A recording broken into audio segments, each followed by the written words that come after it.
Hello student, last video में हमने preference shares in subsidiary company study किया था कि उसका क्या ट्रीटमेंट होगा होल्डिंग कंपनी और सब्सिडरी कंपनी के अंदर, और कंसोलिडेटेड बैलेंस शीट में क्या क्या ट्रीटमेंट होगा। अब हम इसको क्वेश्चन के थ्रू समझेंगे। इलस्ट्रेशन नंबर 20 हम स्टार्ट करेंगे। इलस्ट्रेशन नंबर 20 में बैलेंस शीट गिवन है, जर्नल रिजर्व गिवन है, ठीक है, ये सारी डिटेल गिवन है। हमें सबसे पहले इसके अंदर जो मेन काम है, देखो सबसे पहले डिग्री ऑफ कंट्रोल निकालेंगे। डिग्री ऑफ कंट्रोल निकालने के लिए क्या किया था हमने कि जितने भी इक्विटी शेयर्स हेल्ड किए हुए हैं divide by the total shares in subsidiary. 75% दिया हुआ है तो 75% डिग्री ऑफ कंट्रोल है, ये क्लियर आपको दे रखा है तो हमें निकालने की जरूरत नहीं है। सेकंड हम इसके बाद निकालते हैं वो प्री एक्विजिशन प्रॉफिट और पोस्ट एक्विजिशन प्रॉफिट। अब सबसे पहले pre acquisition profit. Pre acquisition profit जब एक्विजिशन हुआ है, एक्विजिशन कब हुआ है, एक्विजिशन के बारे में ये दिया हुआ 1 अप्रैल 2015। तो एक्विजिशन 1 अप्रैल 2015, तो जर्नल रिजर्व हमें दिए हुए हैं 1 अप्रैल 2015 को, ये आपके 1 अप्रैल 2015 को जर्नल रिजर्व दिया हुआ 1,10,000 और 70,000 आफ्टर अप्रोप्रिएशन फॉर डिविडेंड। तो ये आ गया आपका कैपिटल प्रॉफिट। इसके बाद बारी आती है पोस्ट एक्विजिशन प्रॉफिट की, जो आपके पोस्ट एक्विजिशन प्रॉफिट। तो यहाँ पर पोस्ट एक्विजिशन प्रॉफिट का ये ट्रीटमेंट दिया हुआ है। देखो हमने ये कैलकुलेशन भी करी है कि जो प्रॉफिट्स होंगे, profit for the current year, ये याद रखना करंट ईयर के प्रॉफिट्स की बात कर रहे हैं, ठीक है, क्योंकि हमें वही डिस्ट्रीब्यूट करने ना आगे आने के लिए, ठीक है। तो सबसे पहले इसमें जो आपके net profit for the current year हमें निकालना है कि इस टाइम पर कितना प्रॉफिट है, पूरे मतलब इस पूरे ईयर का हमने कितना अर्न किया है। स्टार्टिंग का बैलेंस दिया हुआ है, जर्नल रिजर्व का बैलेंस दिया हुआ है स्टार्टिंग का 1,10,000, ठीक है। 1 अप्रैल 2015 को दिया हुआ 1,10,000 और बाद में आ गया है हमारा एंड में 1,90,000। तो हमने इसमें पूरे साल कितना ऐड हुआ है, 80,000, ठीक है, ये 80,000।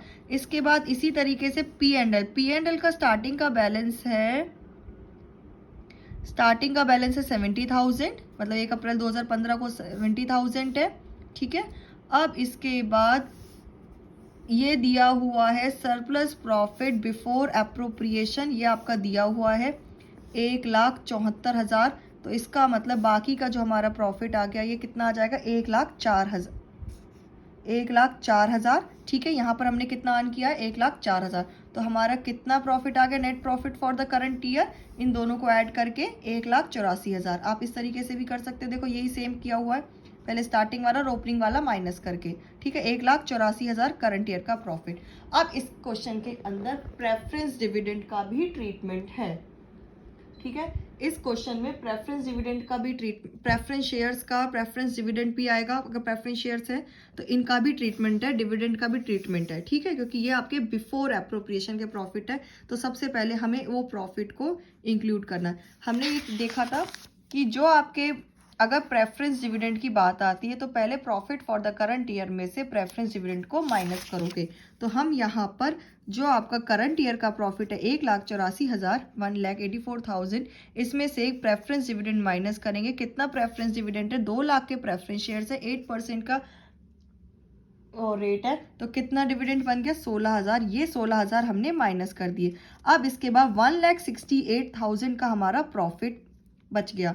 इस प्रॉफिट को 70 होल्डिंग और माइनॉरिटी में 75% और 25% रेशो में डिवाइड कर दिया जाएगा, ठीक है।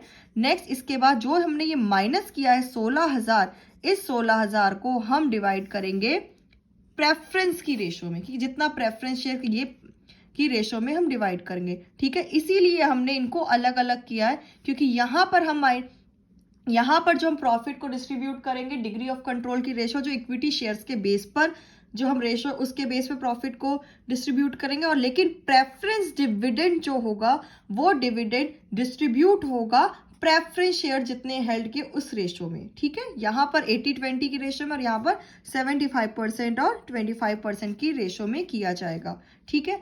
नेक्स्ट इसके बाद है cost of control. Cost of control के लिए भी हम प्रेफरेंस डिविडेंड को यूज करेंगे, अमाउंट पेड। तो कॉस्ट ऑफ कंट्रोल में हमारा क्या करते हैं, हमने सिंपली अमाउंट पेड माइनस जितना भी होल्डिंग के हिस्से में आता है, अमाउंट पेड उसने इक्विटी में भी किया है, प्रेफरेंस में भी किया है, ठीक है, ये अमाउंट पेड किया हुआ है। लेस करेंगे 75% जितना इक्विटी में उसका बिलोंग है, ठीक है, 20% प्रेफरेंस में, और जो कैपिटल प्रॉफिट है उसका भी 75%। तो ये हमारी गुडविल आ गई।